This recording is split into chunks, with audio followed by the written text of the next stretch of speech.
My name is Patty Monroe. I'm 36 years old. And this is the story of how my own family forged my name, stole $120,000, and tried to ruin my life, and how I quietly turned the tables, one truth at a time. It started on a Sunday. For 12 years, I never missed a single family dinner. Through breakups, layoffs, blizzards, and holidays, I showed up. Usually with my dad's favorite beef stew in hand, always piping hot, just the way he liked it. Some part of me believed that presents meant love. That if I kept showing up, they'd remember how much I cared. But this time, something was different. I stood on my parents' front porch, holding the tray wrapped in a dish towel, ready to knock, when I heard it. "She won't suspect a thing," my brother James whispered from the other side of the door. "Last time, we moved 80 grand and she didn't even blink." I froze. The porch was still. My breath caught, the tray suddenly heavier in my hands. "She always pays," James continued, his voice low and amused. "Just let Mom cry a little. She'll say yes." The world around me dulled. I couldn't feel the autumn chill anymore. Just the burn of realization creeping up my spine. The people I thought I was protecting were conspiring against me. I stood there in silence, too stunned to react. I should have turned and left right then. But I didn't. I adjusted my scarf, lifted my chin, and pushed the door open like I hadn't heard a word. "Hi, everyone," I called out, smiling like my heart hadn't just shattered. I brought the stew. My mother, Linda, hurried over like always, her eyes lighting up. "You brought it. This one's your dad's favorite." Dad, sitting at the head of the table, gave me a tired smile. James, my only sibling, raised his beer in mock salute. Right on time. I set the tray down, took my usual seat, and ate that meal like everything was normal. But inside, something in me had cracked. I kept hearing James's voice on a loop, "She always pays." The phrase stung worse than anything. Because it was true. I always paid. Not just in dollars. But in time. In patience. In silence. I remembered the first time James needed help. His real estate company was drowning. He called past midnight, voice shaking, "Patty, I hate to ask, but if I don't get $40,000 this week, I'm done." The next morning, I wired the money. No questions. No paperwork. No promise. And then came Mom's tumor scare. The insurance gap. The $22,500 deposit. I didn't hesitate. I just paid it. And again. And again. $50,000 for James's investor pitch. $75,000 for company restructuring. And every time, they said thank you, but never once asked how I was doing. Not once. There was no birthday celebration for me. No cards. No cakes. Just blank stares when I hinted that maybe I was tired too. And yet, I still came. Still served. Still smiled. Because that's what a good daughter does, right? But the cracks deepened that night. Because they weren't asking anymore. They were planning. Behind my back. Using my trust like a blank check. It wasn't until dessert, Mom's apple pie, that the mask slipped. "Honey," she said gently, her eyes watery with effort, "there's something we need to talk to you about." I knew what was coming. "Your father's heart," she continued, "he needs surgery. The insurance only covers part. The deposit is almost $50,000. Dad coughed softly, as if on cue. James folded his arms and leaned back like a bystander. I set my fork down slowly. "Can I see the medical paperwork?" James snapped, "You don't believe us?" "I work in finance," I replied calmly. "Every wire transfer I make, personally or professionally, requires documentation." Mom scrambled. "Of course. I'll send the files tonight." Back in my apartment, I opened her email. It was a JPEG, a blurry invoice from Beth Israel Hospital. The font was wrong. The formatting was off. I'd worked with their office before. And something smelled wrong. The invoice had been modified in Microsoft Paint. Sloppily. I didn't sleep that night. I went digging emails, chat logs, financial files. Years of bank transfers, each labeled with warm excuses. Just this once, short-term help, you're the only one we can trust. But trust was the very thing they betrayed. Over $186,000 in 7 years. Given freely. Lovingly. Silently. And now, another $50,000 trap. I didn't cry. I just stared. Hollow. Exhausted. I built a spreadsheet, date, amount, purpose, and to whom. And then I backed it all up, labeled the folder with a word I had never used with my family before, boundary. I didn't know then that this was only the beginning. That soon they'd go further than I ever imagined. That they'd forge my name. And sue me. But what they didn't know was that I wasn't going to be the same Patty anymore. Not ever again. I didn't tell anyone what I'd found, not yet. I needed time. Quiet. Space to plan. But when you grow up being the fixer, the peacemaker, the dependable one, people notice when your tone changes, even slightly. My mom started calling more often. My father, usually reserved, sent a few awkward texts asking how work was going. James even sent a joke meme, his version of checking in. They knew something was off. But they didn't know I had already begun building the walls they'd never get past again. The following Monday, I met with someone I hadn't spoken to in years, Rebecca Langley. She had been my mentor when I joined the finance world over a decade ago.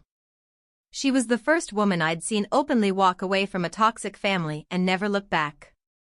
She greeted me at a quiet cafe in Cambridge with her signature cool grace, no makeup, neat silver blonde hair, and eyes that could read a balance sheet or a soul in 30 seconds flat. I need your insight, I said, skipping the small talk. And maybe your strength. Go ahead, she said gently. I told her everything. The fake invoice. The years of silent giving. The conversation I'd overheard on the porch. My voice cracked only once, when I told her how they used my dad's health as a prop. Rebecca listened, still and unblinking. Then she said something I'll never forget. This isn't a mistake, Patty. This is a pattern. And patterns don't stop on their own. They stop when someone breaks them. How? I whispered. Scissors. Axe. Or fire, she said coldly. Whatever it takes. But cut yourself out before they bleed you dry. It rattled me, hearing that so plainly. But it was also the first time someone saw it for what it was, abuse, dressed in a casserole dish and family photos. That night, I started severing ties. I opened a private account under a different institution, one they didn't know existed. I moved every dollar, my savings, investments, even my IRA. Then I changed passwords, locked down logins, added two-factor authentication, revoked every shared access they had. Even the joint savings account I had once added my mother to just in case, I removed her. I should have done it years ago. Each time I completed a task, I marked it in red on a printed checklist taped to my fridge. It made me feel sane. In control. Like I was finally preparing to breathe underwater without drowning. And I thought that would be the end of it. But trauma doesn't wait politely. 3 weeks later, I got a call from my old bank. The same one where the joint account had once existed. Hi Ms. Monroe. We're just calling to confirm a reissue of a secured loan, submitted by Monroe Estates under your name. My blood went cold. I didn't submit any loan application, I said. There was a pause. Then. I think we need you to come in. I did. First thing the next morning. The branch manager, a woman named Joanne, led me to a back office. On the table sat a manila folder. She opened it and slid a page toward me. "This is the document in question," she said carefully. "It's signed with your name." I looked down. It was neat. Almost perfect. But there it was, my name in someone else's handwriting. They'd forged my signature. For $120,000. Secured against my own apartment. My stock portfolio. I studied the signature. And then I saw it. The tell. I always cross my T in a wide, horizontal stroke. This one was angled. Short. Just like my father's. "No," I said. "That's not mine." Joanne leaned back. "We'll have to open an internal fraud case. But I should tell you, the funds were already released. 2 weeks after approval." I felt like the air had been sucked out of my chest. They didn't just lie. They didn't just fake a bill. They gambled with my credit. My name. My future.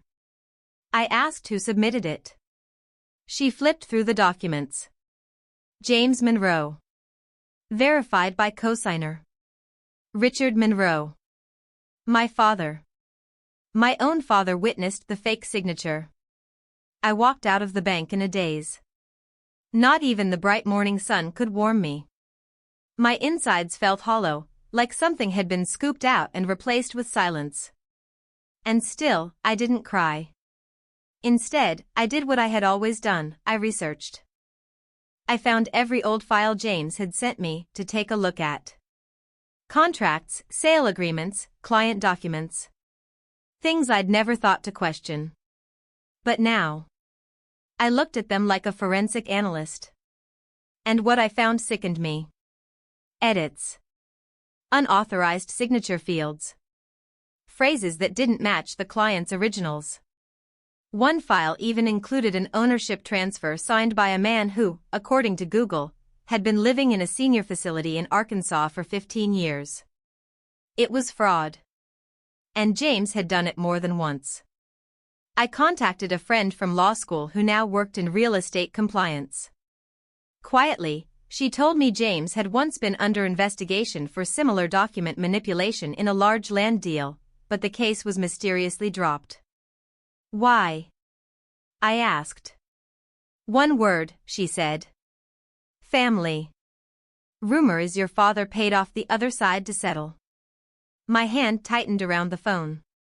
So this wasn't James's first time. It wasn't even his worst. But this time, they made the mistake of using me. They'd forged my name. Robbed me blind. Then turned around and smiled like I was still the family glue. They didn't know it yet, but I had already started gathering my army. And the first person I called? Victor Stone. A man who had studied law beside me at Harvard, now a powerful financial attorney. When he picked up, I didn't waste time. "Victor," I said. "I need help." Victor didn't hesitate. "Come to my office," he said. "Tonight. 7 o'clock. Bring everything." His voice was calm, but I could sense the sharp edge behind it. The kind that only comes from seeing too many good people taken advantage of by those they trusted the most. His office was on the 11th floor overlooking Copley Square, sleek, minimal, all clean lines and logic. The kind of place where truth wasn't just spoken. It was weaponized. I handed him the manila envelope and a portable hard drive. Years of emails. Wire transfers. The JPEG of the fake hospital invoice. Voice recordings. My spreadsheet. And the forged loan application with my fake signature. Victor flipped through the documents methodically. He didn't flinch. But when he reached the forged loan signature, he paused. His eyes narrowed. "Who is James Monroe to you?" he asked. "My brother," I replied. "And Richard Monroe?" "My father." He set the file down gently. Then this just got personal. Victor reached into his drawer and pulled out another folder. I started looking into Monroe Estates after your call, he said. And I found this.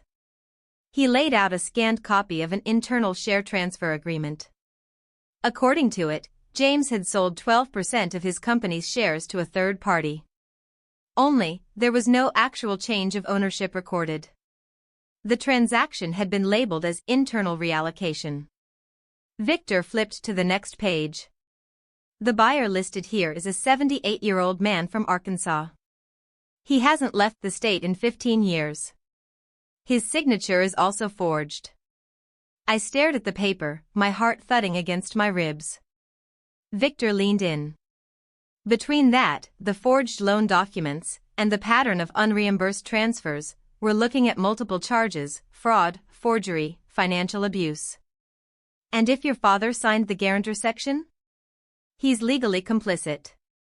That's aiding and abetting fraud. I couldn't breathe for a moment. The air felt thick, like I'd swallowed something metallic. I don't want revenge, I finally said. But I won't let them rewrite the story to make me the villain. Victor nodded. Then we don't just defend. We counterattack. He stood and looked me square in the eyes. This lawsuit they filed against you? It's not about justice. It's a scare tactic. A way to regain control over the one person they couldn't manipulate anymore. I blinked. What lawsuit? Victor pulled out a cream-colored envelope. It was filed this morning, he said. You'll get your copy tomorrow. My stomach dropped. Victor continued, they're accusing you of financial fraud against the family. Embezzlement of support funds. Defamation. And emotional harm to James Monroe. I stared at him, stunned. They're suing me? For refusing to be used anymore, he said flatly. But I'll file a countersuit. And we'll present evidence. Real evidence. Starting with your brother's voice from that porch. He pulled up the audio file I had saved. The one from the night I stood outside the door, holding the stew. She won't suspect a thing, James's voice echoed from the speaker. Just let Mom cry. She'll say yes. Victor's jaw tightened. I've seen criminal enterprises less coordinated than this. I gave a bitter laugh. They called it love. He looked at me, softened. You called it love. They called it leverage. We spent the next several hours organizing everything: email logs, transaction records, metadata analyses of forged documents, witness statements, even comparisons of my signature over the years.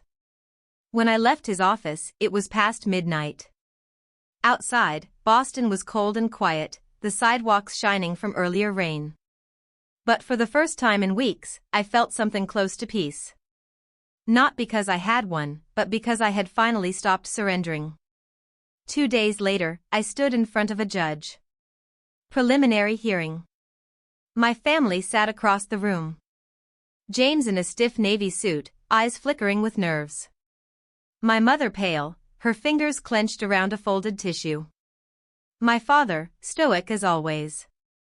Arms crossed. Jaw set. They looked like the picture of a grieving family. But I wasn't afraid of pictures anymore. Victor presented our case. He laid out the financial trail. The pattern of manipulation. The forged documents. The illegal loan. The falsified investor agreement. And then, he played the recording. The courtroom went still. My brother's voice, casual, calculating, filled the space. She won't suspect a thing. Just let Mom cry. She'll say yes. There was a pause. Then a wave of discomfort rippled through the room. Even the opposing lawyer shifted uneasily. My mother didn't look up. James stared at the floor. And my father, for the first time in my life, looked unsure. The judge didn't make a ruling that day. The hearing was continued. But that night, I received an email from their attorney. A proposed settlement. If I agreed not to take the case public, they would withdraw the lawsuit. They offered to restore my reputation with a written apology. To clarify misunderstandings. I stared at the message. And then I laughed. Loud. Alone. They wanted to erase everything with a few kind words. Pretend it had never happened. Keep their image intact. But it wasn't about my image anymore. It was about my truth. I called Victor. Told him what they offered. What do you want to do? He asked. No deal, I said. Not one more lie. Not one more apology built on denial. He smiled through the phone. I hoped you'd say that. A few days later, I received a letter. Handwritten. From my mother. 3 pages of soft remorse and fragile logic. She wrote about how she never meant for it to go this far. That James was always the one she worried about. That she didn't know what else to do but go along. And at the end, she begged me not to press charges. He still has 2 children, Patty. Don't let their father go to prison. I folded the letter in half. Placed it in my desk drawer. And wrote back one line I never sent. Honor isn't something you can return after you've used it like a pawn. I didn't send it. I didn't need to. Because the next chapter of my life had already begun. After the hearing, after the fake apologies and desperate pleas, I disappeared. Not in the dramatic, burn everything down kind of way. No. I simply stepped back. I rented a cabin in New Hampshire. On the edge of a sleepy lake town where the mornings were quiet, and the mist hung low like a blanket that hadn't been lifted yet. No internet, no cable. Just a fireplace, a kettle, a journal, and silence. For the first few days, I barely spoke. I made tea. I stood at the window and watched the wind move through the red and gold maple leaves like it was trying to tell me something. I sat at the long wooden table by the window, opening my laptop but never quite typing. I didn't need productivity. I needed clarity. There were no more phone calls. No more urgent texts. No more late-night voicemails asking for just one more thing. And that silence, it wasn't empty. It was healing. I brought with me one framed photo. Me, 28 years old, holding a tray of almond cookies in my parents' kitchen. Thanksgiving. My hair up. My smile real. It was the last time I remembered feeling seen by them, without it costing me something. I placed that photo on the shelf above the cabin stove. Not because I missed those days, but because I needed to remember who I was before they turned love into debt. The first entry in my leather journal was short. Family doesn't mean unconditional obligation. And then I wrote letters I never sent. To my mother, explaining what it felt like to have her love only show up wrapped in requests. To my father, describing how betrayal doesn't always come with violence, sometimes it comes wearing a smile. To James. That one was hardest. Because part of me still remembered being 8 and him chasing bullies away from me at the playground. That little girl never would have believed he'd someday sell her name like it was nothing but collateral. At night, I stared at the fire and imagined all the times I said yes when I should have said no, and I started writing again. Not for revenge. Not even for closure. But because the silence had finally made room for my voice. I wrote an article. Titled simply, "Setting boundaries doesn't make you bad, it keeps you whole." I didn't sign it with my name. Just an anonymous post on a recovery platform for those healing from toxic family dynamics. I didn't expect much. But within 3 days, it went viral. Thousands of views. Hundreds of comments. One from a woman in Idaho. My mother guilt-tripped me into 3 mortgages. I thought I was the bad daughter for saying no. Thank you for showing me I'm not. Another from a man in New Jersey. I gave up 10 years of savings to support my brother's startup. He never said thank you. He just asked for more. And one that stopped me completely. I was called selfish for walking away. But they never asked what was left of me after all the giving. I wept. Not out of sadness. But relief. For the first time, I wasn't alone. I kept writing. Once a week. Then twice. Every article was a piece of my journey, about the quiet shame of being the giver, about what it means to have boundaries, about how being loved and being used can look terrifyingly similar. Strangers began emailing me. People who had walked away from families that demanded everything and gave nothing. Single mothers. Burned-out daughters. Forgotten siblings. And slowly, I realized I wasn't just healing. I was helping. Victor called one afternoon in March, just as I was brewing ginger tea. They delivered the sentence, he said. I stood by the window, watching the last bits of snow melt off the deck railing. 2 years, he continued. Federal prison. Financial fraud, forgery, money laundering. No probation. I said nothing. My heart beat slowly. Steady. I wasn't angry. I wasn't even satisfied. I was, still. Only your mother showed up in court, Victor added. Your father didn't. Probably too proud, I murmured. Or too ashamed, Victor replied gently. We hung up. I didn't say goodbye. I just walked outside barefoot and stood in the wet grass, the cool soil grounding me more than any courtroom ever could. 2 weeks later, a small package arrived. No return address. Inside was a folded letter on lined paper. Pale purple ink. Crayon drawings of a little house, a tree, and a chimney with curly smoke. Dear Miss Patty. My name is Ellie. My dad said you were the smartest in the family. You used to bake really good almond cookies. I've never had them. But I want to meet you. Is that okay? My hands trembled. Ellie. James's daughter. The niece I hadn't seen in nearly 5 years. The girl I sent a silver bracelet to for her first birthday, not knowing if she ever got it. On the back of the letter, in shakier, more practiced handwriting. If you're not comfortable, we understand. But my dad said you were someone who used to believe in good things. Even when others didn't deserve it. I didn't cry. Not at first. I just stared at the letter as if it had been sent from another universe. A universe where pain hadn't rewritten everything. Where trust still had a heartbeat. I placed the letter on the windowsill, right where the sunlight hit every morning. For days, I didn't touch it. But each time I passed it, my fingers brushed its edge. I didn't know if I would reply. But I knew this, inside that child's question was something no settlement, no courtroom, no apology could ever give me. A choice. The chance to reconnect, but on my terms.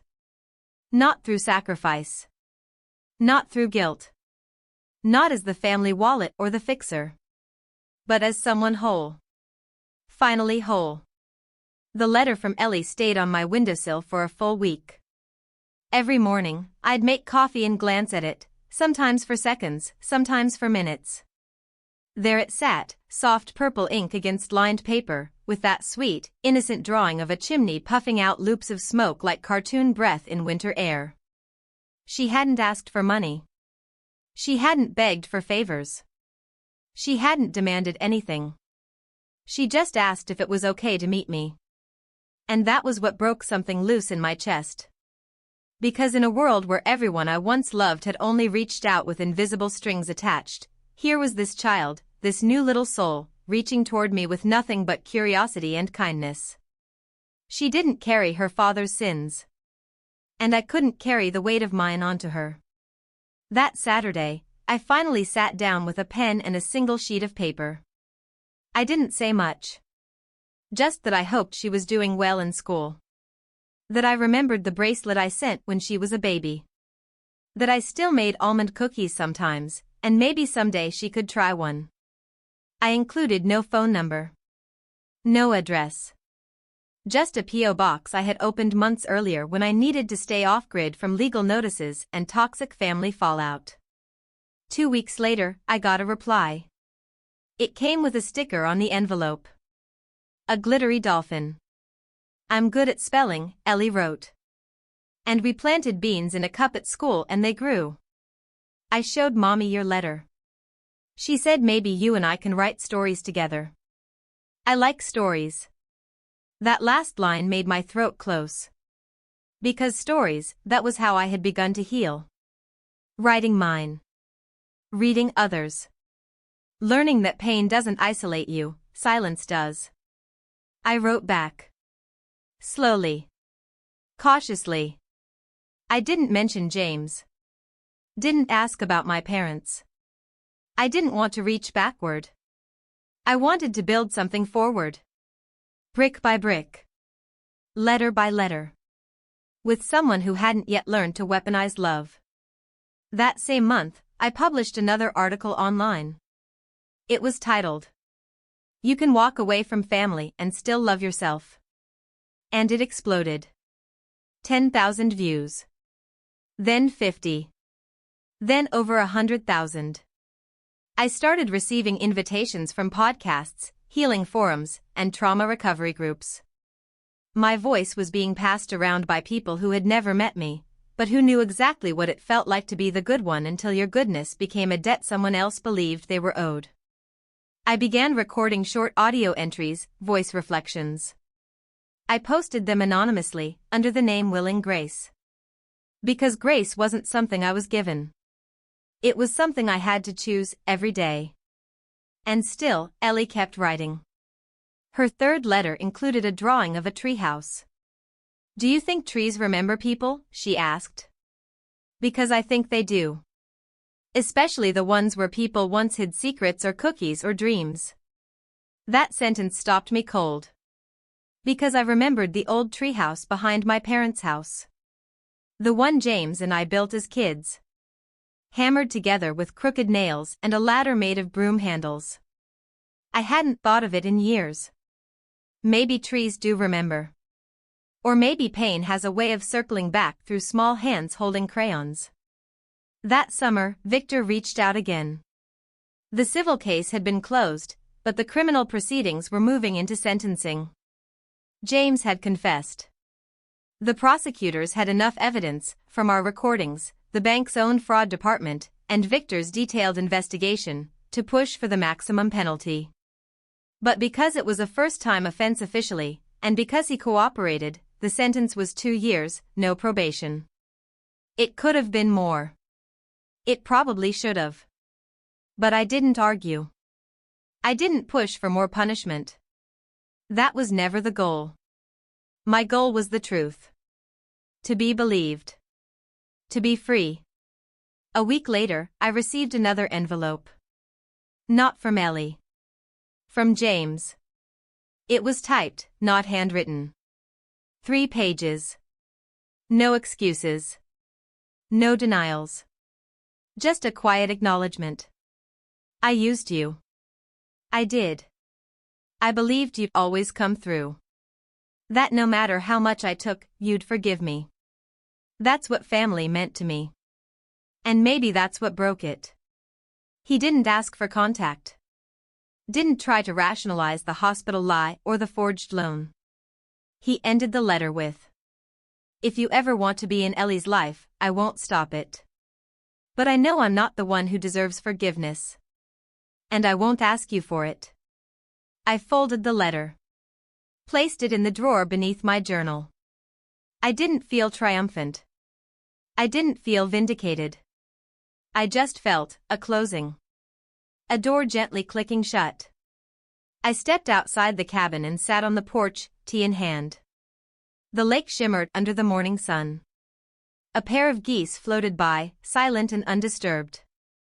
It occurred to me then that healing doesn't come in grand gestures. It comes in stillness. In not replying to old chaos. In letting silence mean safety, not punishment. That evening, I wrote Ellie another letter. I told her the almond cookie recipe. And I included a blank piece of paper. You said you like stories, I wrote. Maybe we can write one together. The first story Ellie sent me was called The Girl Who Lived in a Tree. It was 6 lines long, full of wobbly letters and bright imagination. The girl in the story had wings made of leaves and only flew at night. She kept secrets in acorns, and no one knew her name because she whispered it into the wind and it got carried away. I read it 5 times in a row. Not because it was brilliant, though it was, in its own way, but because it reminded me that innocence still existed. That somewhere beyond the ruins of my family's betrayal, there was a child who still believed in magic and didn't yet understand the weight of broken trust. I sent her a letter in return with a hand-drawn illustration of the girl. I wasn't an artist by any stretch, but I gave her leafy wings, a satchel of glowing acorns, and a little speech bubble that said, "Secrets are just stories waiting for safe places." Ellie loved it. We kept writing. Month after month.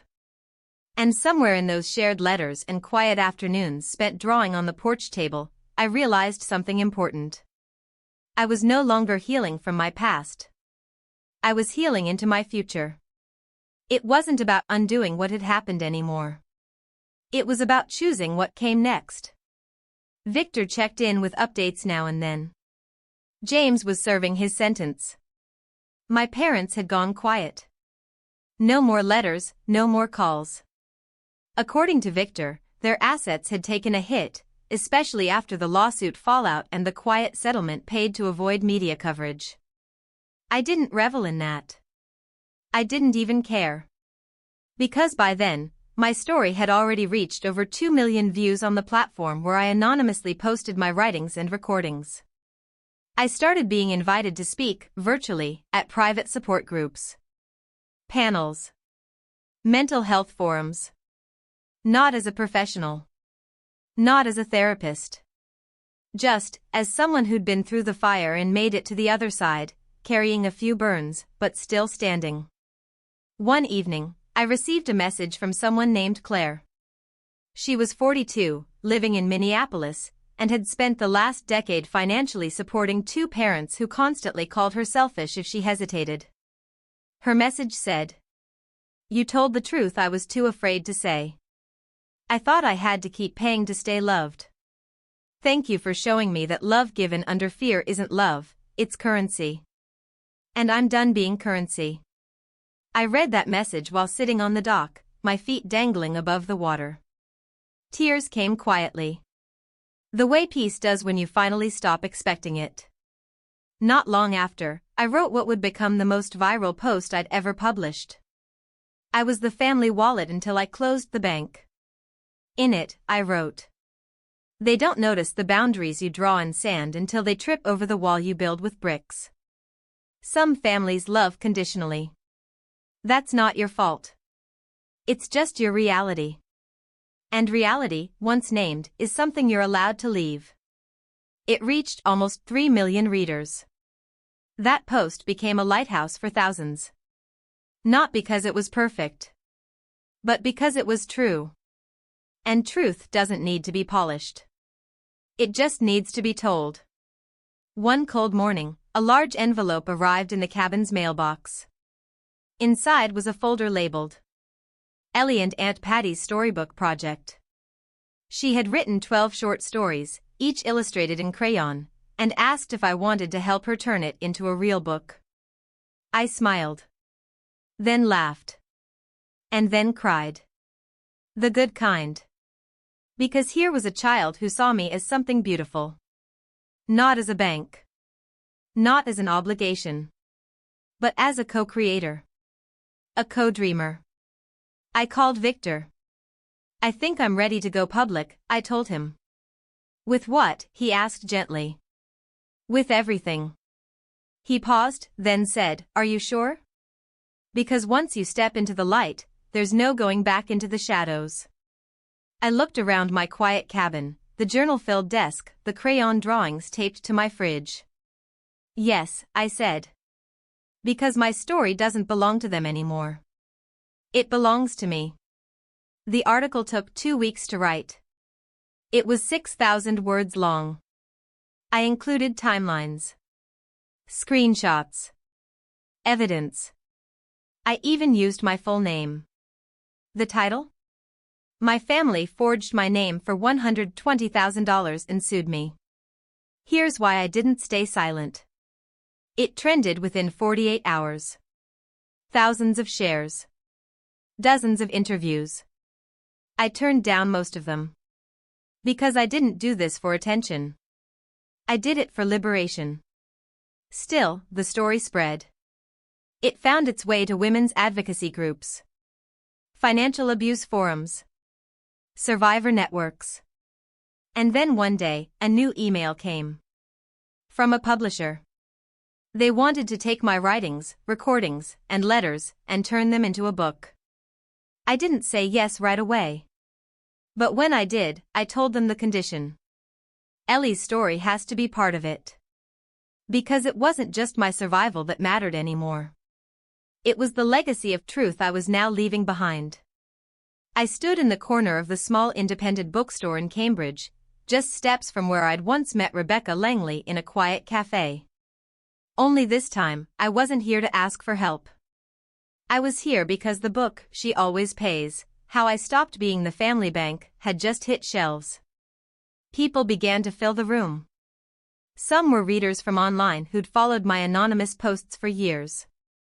Others were survivors, daughters, sisters, even a few sons who had traveled from out of state just to be in a space where someone had finally put their pain into words. I stepped up to the podium. My palms were sweaty, but my heart was calm. "Thank you for being here," I said. "If you've ever felt like your worth was measured in dollars instead of love, I wrote this for you." They didn't clap right away. Instead, it was silent. That deep, sacred kind of silence where you know everyone's holding something they've never spoken aloud. And then someone in the second row whispered, "Thank you." Then another. And another. I read a passage from the chapter titled, "I Thought Saying Yes Made Me Loved." And when I finished, I looked down at the front row, and there she was. Ellie. Wearing a tiny purple cardigan. Sitting beside a woman I assumed was her mother. Her hands clutched a copy of the book, one I had signed earlier with a personal note, "For the girl who writes magic and taught me that wings don't have to be perfect to fly." After the event, Ellie approached me quietly. She pulled a folded piece of paper from her jacket and handed it to me with a grin that looked so much like James's It Hurt. On it was her latest story. The Ant Who Couldn't Be Bought. In it, a brave woman built a home in the clouds and only let people visit if they came with empty hands and open hearts. I crouched beside her and whispered, "Can we write the next one together?" She nodded. "Can it be about dragons?" she asked. "Only if they're the kind that breathe fire but also bake cookies." She giggled, then ran off to browse a shelf of illustrated novels. Her mother came over quietly, her eyes uncertain but not unfriendly. "I didn't know how to reach out," she said. "I never knew the full story until I read your posts. James never said much. But Ellie's always asked about you." I nodded. "She never carried what James did." "I know that." She lowered her voice. "He talks about you. From prison. Says he deserved it. Says you saved him. In a weird way." I didn't respond. I just looked over at Ellie again. Some wounds never fully close. But they stopped bleeding. After they left, I lingered in the bookstore. People filtered out. Some stayed to say thank you. One woman handed me a note that read, "My father once said, she'll pay like always." I never knew how to answer him until I heard your story. I tucked it into my journal. That night, back in my apartment in Boston, a place I had once feared would be taken from me, I stood at the window and let the city lights reflect in the glass. This was mine again. My space. My name. My voice. Victor called to say that the settlement from the countersuit had been finalized. It included restitution for legal fees, emotional damages, and a formal letter of admission signed by both my parents and James. I hadn't asked for it. But when I received it, I read it once and filed it away. I didn't need their words. I had mine. I had Ellie's stories. And most of all, I had something they could never forge. A self that finally belonged only to me. The following weekend, I returned to the cabin. Just for a few days. The leaves had started to change again, orange, gold, deep scarlet.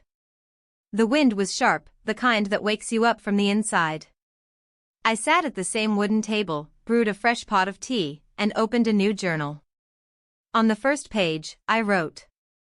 They taught me boundaries by breaking every one I had. But I taught myself how to build them back.